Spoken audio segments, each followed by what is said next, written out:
muddooyinkii ugu dambeeyay waxaa si weyn isku soo tarayay heerka tayada waxbarashada deegaanada waqooyiga gobolka Galgaduud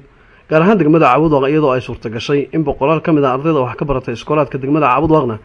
gaar ahaan kuwa dhamaystay koorsooyinka dugsiyada sare ay helaan jaamacada uga gudbaan marka ay dhamaato koorsada dugsiga sare. haddaba si aan wax badan uga ogaano heerka tayada waxbarashada deegaanada waqooyiga gobolka Galgaduud gaar ahaan degmada Caabudwaaq ayaa TV-ga caalamiga Universal waxa uu booqasho ku tagay jaamacada Galgaduud University Caabudwaaq aan mikrofoonka la dhex qaadnay qaar ka mid ah ardayda wax ka baratay jaamacada Galgaduud University iyo sidoo kale qaar ka mid ah maamulka iyo macallimiinta jaamacadaasi. macallin Cabdiraxmaan Xaashi oo ah maamulaha jaamacada Galgaduud University isla markaana ka mid ah macallimiinta jaamacadaasi ayaa ugu horreyntii waxaanu la yeelanay waraysi dhinacyo badan taabanaya iyo sidoo kale waxa laga bartay jaamacadaasi iminka waxbarashada meesha ay marayso. hal sano oo dhameystiran ay shaqeynaysay oo ardayda ay suuleen waqti ka horeeyayna diyaarin iyo qabanqaabin ayaa lagu jiray. haddii aan waxay markaa ka taabto heerkii soo gaartay heerka hadda maraysa iyo sidii ku bilaabatay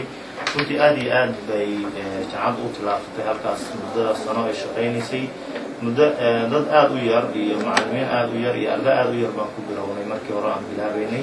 laakiin hadda waxaan dareemaynaa hawlka caadi ballaaran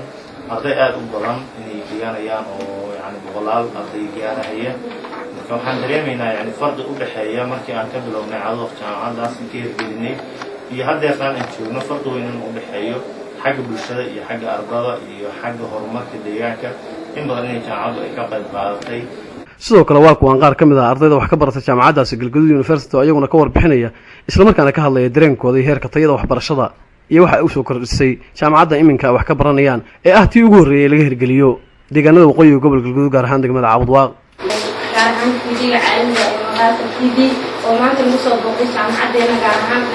fasalka garaadka DDA-ga ahaantii farqi weyn baa u dhaxeeya anagoo go-aankeen waxaa macnaha markii hadda aan dhamayno high school qof walba asagoo dhiganayo uu ku talami jiray ama uu warshooyinkiisa u xiran jiray inuu aado gobollo kaleeto ama magaalooyin kaleeto ahaantii maanta taas waa Caabudwaaq way ku fursadeen jaamacadda Galgaduud University baa laga aasaasay deegaanka kii aasaasayna gaar ahaan maxaan ku dhahay dadkii deegaanka jaaliyadaha dibadda waxaan leeyahay kuleediyadii way rumowday ahaantii meeshaan aad u jeedaan waa Galgaduud University ardayda dhammaan way dhiganayaan aniga ahaan waxaan ka mid ah ardayda dhigata fakalsiga ugu horeeya DDA-ga hadda waxaan ka soo laabanay teerankii maasha Allah si habsami leh ayay u socotaa kolay wax hadda dib